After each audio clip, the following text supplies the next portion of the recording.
kafe, kantin dan COVID-19. Tanggap darurat, PLN jagonya, tak ada lawan bro. Ketika terjadi musibah, gempa bumi, tsunami dan berbagai bencana lainnya, maka bisa dipastikan pasukan yang pertama-tama tiba di lokasi bencana adalah seragam coklat, hijau dan seragam kuning biru merah.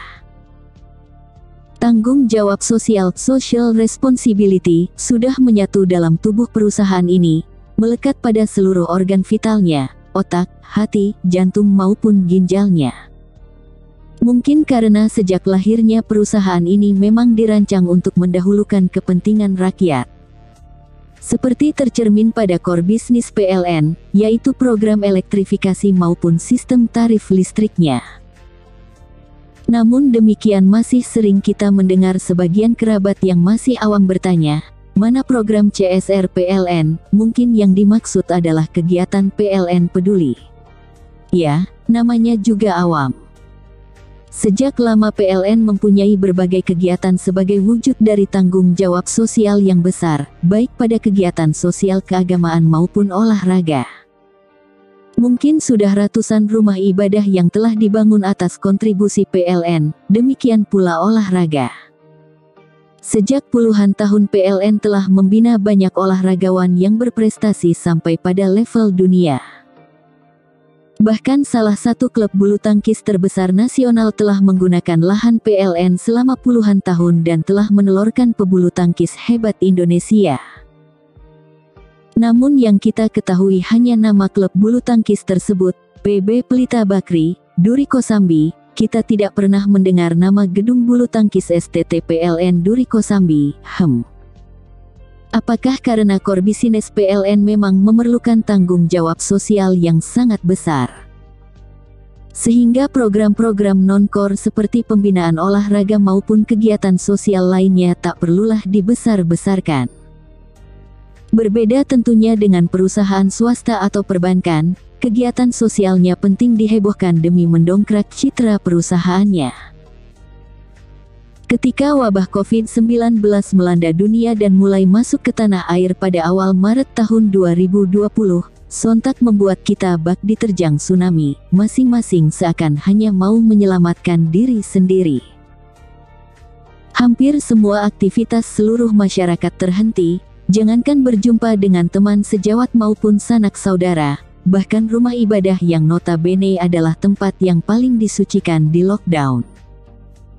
Menghadapi situasi yang mencekam dan tidak adanya kepastian, sekali lagi PLN menunjukkan kepiawaiannya dalam menghadapi masa-masa sulit. Cek kesehatan, khususnya rapid test antigen maupun PCR menjadi kegiatan rutin di kantor-kantor PLN.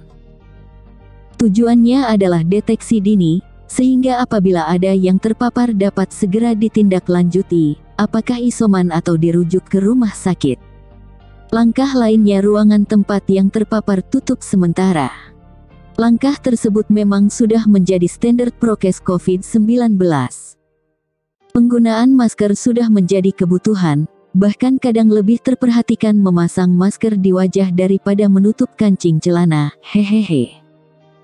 Standar penerimaan tamu pun berubah, setiap tamu harus menunjukkan hasil negatif rapid antigen atau PCR.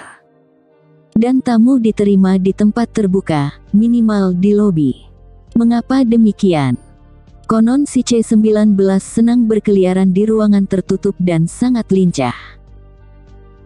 Jangan coba-coba lengah, ibarat bermain bola, 90 menit Anda menguasai permainan, namun ketika lengah sepersekian detik saja akan berakibat fatal, terjadi gol untuk lawan. Unit yang kreatif kemudian mensiasati dengan membuat kantin kafe. Kata pepatah, sekali mendayung 3 pulau terlampaui, begitu kira-kira yang diharapkan. Dengan adanya kafe, maka karyawan tidak perlu berkeliaran keluar kantor. Kafe yang representatif juga bisa dijadikan tempat menerima tamu.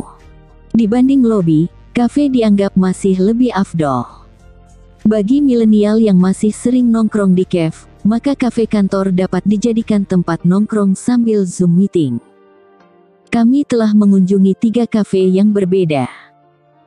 Lokasi ketiganya cukup ideal karena tidak menyatu dengan gedung kantor, yaitu PLN Unit Induk Transmisi Jawa Bagian Tengah, PT Indonesia Power dan PLN Disjaya. Sayang bagi unit yang kantornya masih sewa gedung apalagi sewa ruko, jangankan membuat kafe, lobi saja tak ada. Untung masih ada 77 dan Merade 5 di sekitar Trunojoyo, sehingga bisa menjadi alternatif ruang tunggu sementara maupun pertemuan bagi tamu-tamu PLN Pusat. PLN Unit Induk Transmisi Jawa Bagian Tengah di Cigereleng, Bandung telah menyiapkan ruang tunggu sementara di lokasi yang cukup ideal berjarak sekitar 30 meter dari gedung utama, namanya Elko. Tempatnya terbuka namun suasananya nyaman mengingat suhu kota Bandung cukup bersahabat. Indonesia Power tidak mau kalah, membuat kafe yang cukup representatif di sebelah barat lahan parkir. Kafe 2 lantai ini juga sangat baik, menyiapkan 2 ruangan tertutup dan 1 ruangan terbuka. Yang ketiga, Strum Coffee milik Disjaya. Kafe yang terletak di jantung ibu kota ini, juga sangat baik. Ruangan cafe-nya terbagi 3, mungkin disiapkan untuk tamu dari berbagai level. Ruangan paling dalam disisapkan meja dan sofa dan ada pintu keluar masuk tersendiri, cocok untuk tamu-tamu eksekutif. Ruangan tengah disiapkan meja dan kursi yang terbuat dari kayu, cocok untuk para milenial, atau om-om yang masih merasa milenial, hehehe. Dan yang terakhir, adalah ruang terbuka di luar dinding kafe. Ruangan ini juga sangat baik, karena bisa menampung para petugas lapangan yang kesehariannya jumpa dengan matahari. Demikian, semoga bermanfaat. Wallahu a'lam bishawab. Jakarta, 19 November 2021. Dani Irawan.